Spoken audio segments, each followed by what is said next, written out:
Guys, I'm drunk. And I started a Patreon at patreon.com/Matthew Donald. There you can find bonus content for both my podcasts, The Rit Bites and Paleo Rit. For the Paleo Bites bonus content, we discuss pop culture featuring prehistoric animals. And this month, we're talking about Jurassic World Evolution. This is my favorite game. I have 3,000 hours played on this game. I'm not exaggerating. I'd marry it if I could marry a game. But I can't. The game can't consent.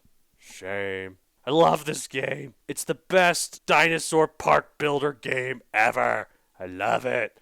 Jurassic World Evolution, baby. We talk about it on the Patreon. Link is in the description for where you can sign up to the Patreon. Thank you for your support, and have a lovely day. Don't let anyone tell you you can't have a good day. You can have a great day. You were going to have the best day ever.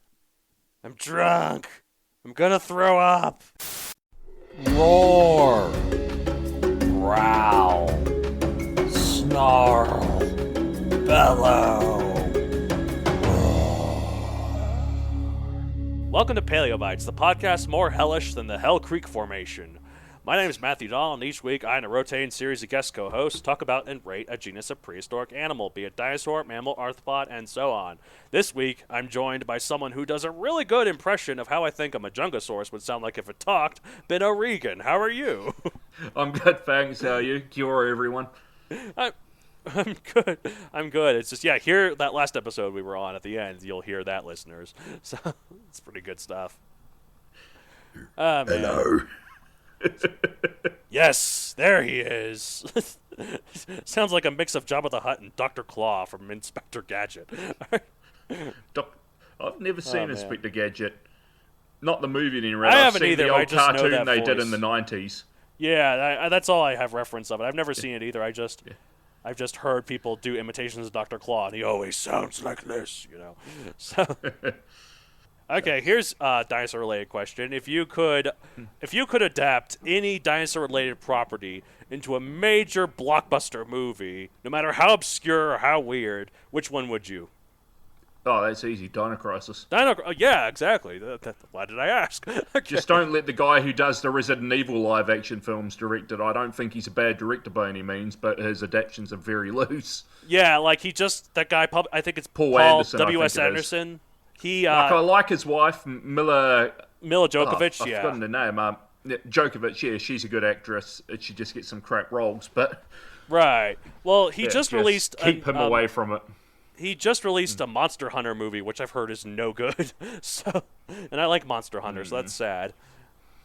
Yeah, I mean, at least his Resident Evil films, the first 3 or 4, I'd probably just say the first 3 though, like you can turn your brain off and watch them as a kind of guilty pleasure, like they're bad, Right. but they're entertaining. Even though I'm sure some fans will want to crucify me for saying that. But Right. Well, it's true. They're watchable at least. Well, and he also did the first Mortal Kombat movie, which a lot of people seem to pretty enjoy as a guilty pleasure. So. And there's another film he did I think it's called Pandorum or Pandorium. Oh yeah. It's about a colony ship that goes out from a dying Earth. It gets stuck, and most of the crew have devolved into these degenerate cannibals due to an evolutionary accelerant in 1,000 years. That's right. Time. He also did Death Race, which I think is kind of a guilty pleasure of mine.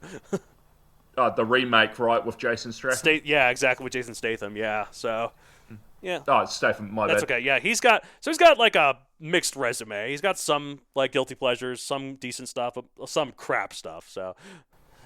And I wouldn't trust him with a 10-foot pole around Dino Crisis. Yeah. It's a pretty hard series to adapt by all accounts, not by all accounts, I mean in my opinion. Right. Don't know why I said all accounts, Yeah. but I think it can be done. I think the reason so many of these video game adaptations are crap is the studio's more interested in cashing. So you get people that might know it but don't know how to adapt the game. So get a fan to do it. That way, even if it's still kind of crap, at least it's a passion project. Right, exactly. Like the Prince of Persia movie that Disney did, I think it was, or whoever did it, that was halfway Yeah, decent, that was but then I've never played the Prince of Persia game. Yeah, the Prince of Persia movie was pretty good. I didn't like how they got a bunch of white actors to do them, and they tanned them up, but I don't know.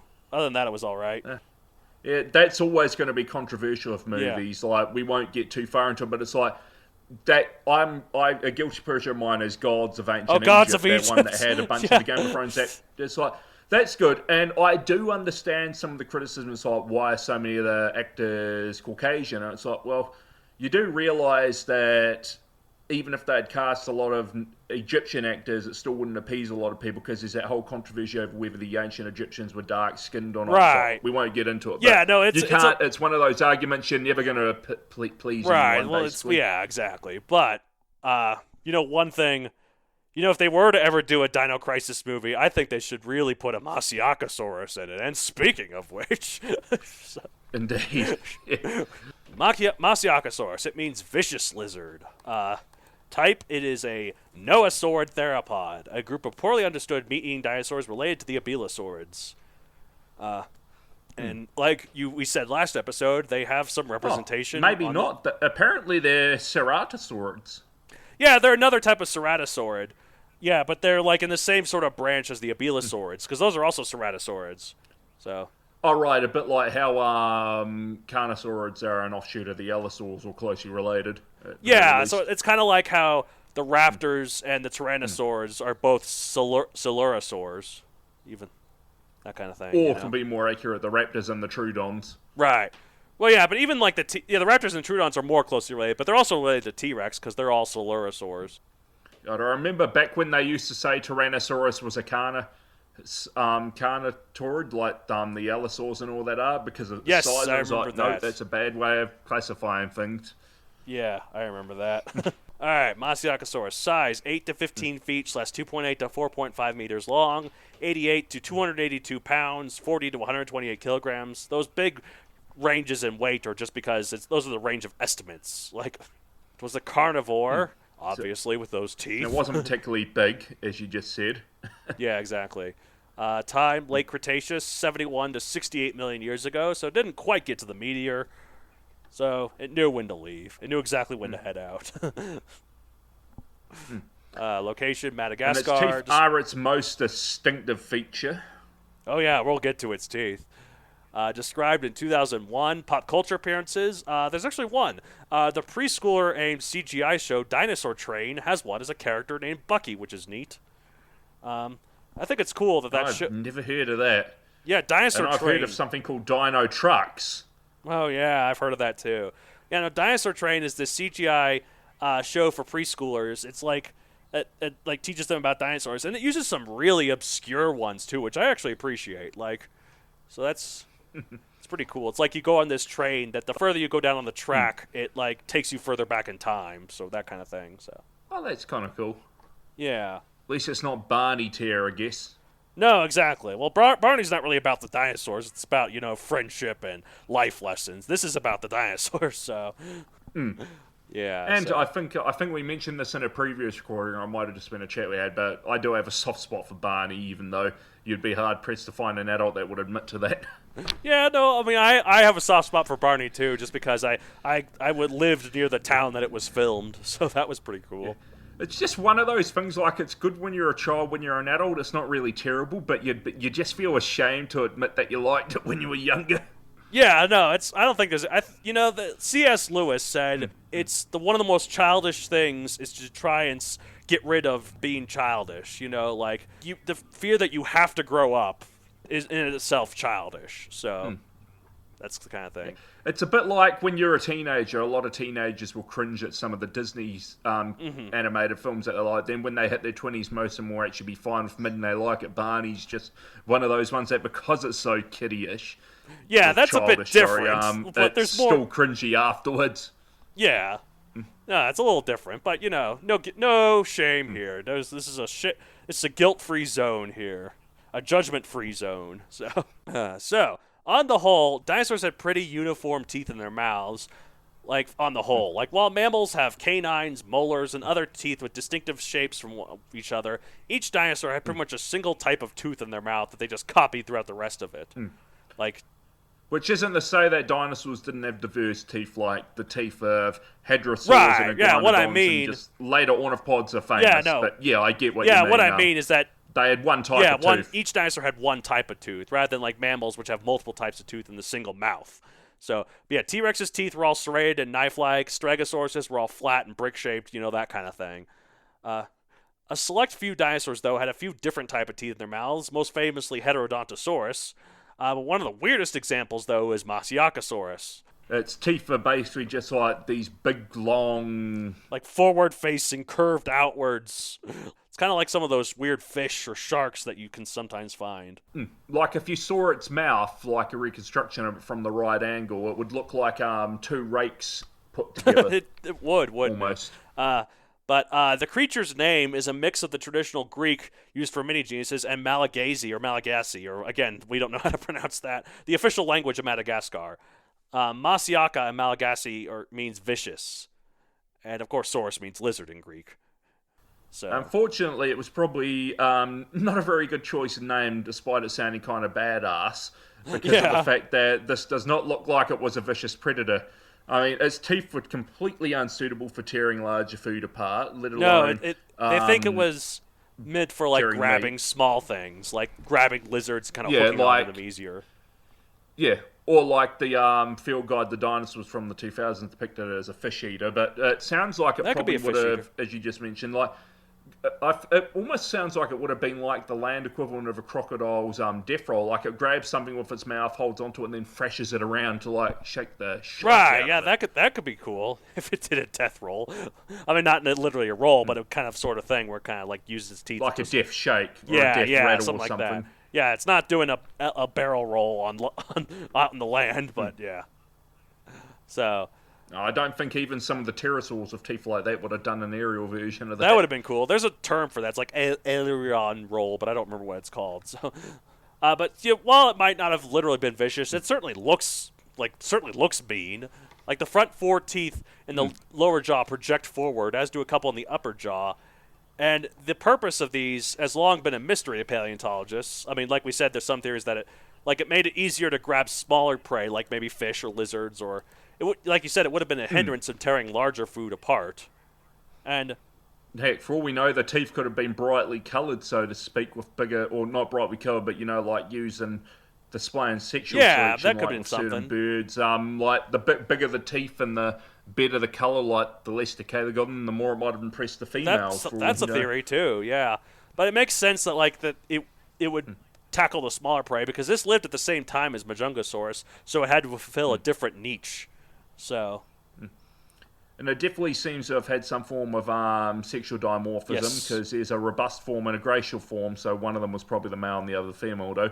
Which we don't know. Right. Like generally, the assumption is robust male, glacial female. But as we've seen with some species of dinosaur and some species of mammal, the female's the big one, the male's the skinny one. Well, one of the creatures we just talked about earlier on this recording session, a couple episodes back, the giant moa, the females are the big ones. So. Indeed. Exactly. I was about to get to that. We just think similarly. Oh, man. So, some particularly bold paleontologists have suggested that these teeth would have been good at grabbing fruit, which would be weird because look at these pointy teeth. I don't think frugivore when looking at teeth like that, but you do you, paleontologists. Yeah, we know fruit and flowers were around at near the end of the Cretaceous, but no, I can't see that. I'm putting my foot down. This is not a fruit eater. Nah. Yeah, I'm gonna chuck that in the bin with Jack Horner's scavenger T-Rex. Or Jack Horner's Torosaurus is the real Triceratops, or I mean, granted that there was a bit more of a basis for that than the scavenger Rex. I mean, I guess the scavenger Rex was based on its olfactory lobes being massive, but if that thing was a scavenger, what the hell was killing all the kills? Unless it was the younger Rexes were hunters and the adult Rexes were scavengers, but then that's weird. Which, I could buy that. Maybe not adult Rexes, but old Rexes were scavengers.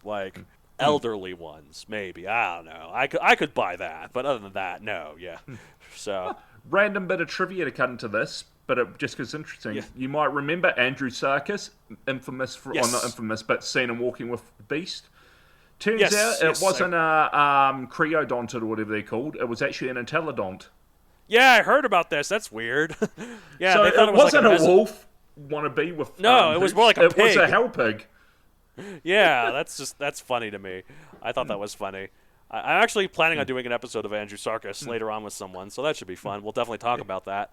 Apparently, entelodonts are also closer to whales and hippos and pigs. That makes sense. They're all artiodactyls. So, Speaking of grabbing, Masiakasaurus had somewhat long arms for a theropod.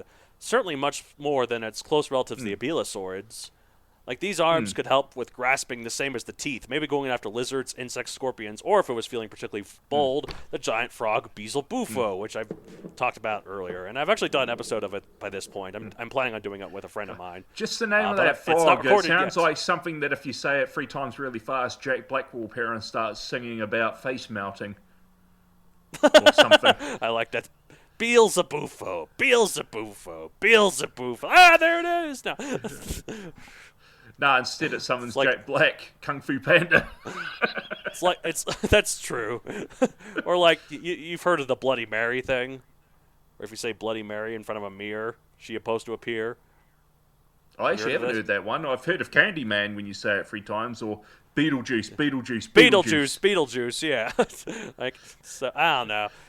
I love when they try to do that in the second Ted movie, and then Mark Wahlberg's just the Ted. Are you crazy? We don't want him running around here. And then he tries it anyway, and he says, "You are messing with powers that you don't understand. Cut the shite." One of my favorite Beetlejuice jokes is in Community. Are you aware of the show Community? Never heard of it. So they do a Beetlejuice joke every once in a while. Someone mentions Beetlejuice in the first season, and then someone mentions Beetlejuice in the second season. In the third season, when they mention Beetlejuice a third time, you can look in the background, you can see Beetlejuice walking by behind some other students. So that was a multi-season long build-up to that joke that you only see in the background. It's pretty funny. So. I don't know why. I don't know where this came from in my demented brain, but it just made me think of someone saying Pratt in the film, and then Chris Pratt appears behind you and punches you in the face for some reason. He probably would, wouldn't he? All right. Anyways, especially if it's his Parks and Recreation persona. Yes. Yeah, I like that show.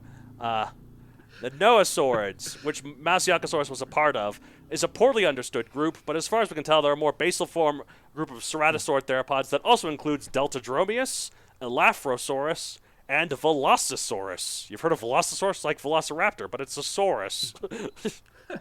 I thought Deltadromeus was a dromaeosaurid. No, actually, it's a noasaurid, apparently. I thought it was too, but no. But I gotta say, Veloci sounds weird without raptor after it. Like, what if there was a Triceratosaurus? That'd be the same thing. Ah, man. Actually, Deltadromeus is disputed. It may have been a neovenaturid carnosaur, a tyrannosaur, a basilosaurus, or a noasaurid. Okay, so there's options for Deltadromeus. No one knows what it is. But it sounds like it's definitely not a dromaeosaurid, though, unfortunately. And if it was a neovenaturid, or taurid, or whatever I pronounce it, that actually means it's an allosaurid. Oh, yeah. Wow, what the heck is Deltadromeus?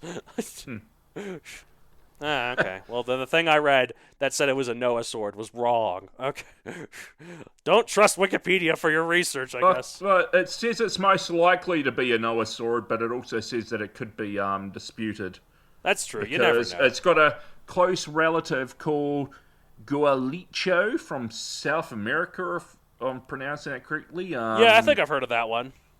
Which is very similar to it, but depending on where it's placed, it could mean Deltadromeus' classification is completely redone. Right. Well, in terms of rating the animal 65 million, I'm going to rate Deltadromeus like 30 million. But this one, I don't know. Like, I don't know. What am I going to rate? I'd rate it a 60 myself because of those teeth. Those teeth are pretty weird. Yeah, I think it's like a 55 million. Like, those teeth are kind of its one trick, but it's a pretty good trick, so. Yeah. Indeed. All right, well, that's it for this week. If you want to get a hold of the show, you can contact me at mattsd@matthewdonalcreator.com for any general questions to me or any of the co-hosts. I can relay any of the questions. You can find me on social media at MatthewDonaldCreator on Facebook, at MatthewDonald64 on Twitter, and MatthewDonald64 on Instagram. I have a book series on Amazon, Megazoic, available for print and Kindle. There is a Masiakasaurus in it in a brief scene in a restaurant that's meant to convey how disgusting and nasty this restaurant is. That the Masiakasaurus is one of the waiters. I thought that rang a bell. I was like, I completely forgotten the scene, then I'm like, hang on. Recognition, like a light bulb appears above your head in a cartoon. Right. Yeah, no, in the second Megazoic book, The Primeval Power, there's a Masiakasaurus as a waiter in a restaurant. So, yeah. Very poor choice of career. Yeah, I'd say so. All right, well, that's it for this week. As I say at the end of every episode of Paleobites, okay, do your Masiakasaurus voice. I imagine it sounds like Gollum, like... My precious. My precious. Ooh, what was Watch out for the name? Majungasaurus. Uh-oh. That's a pretty good voice there. Very good voice there, boy. Okay, that's just Donald Duck, but okay.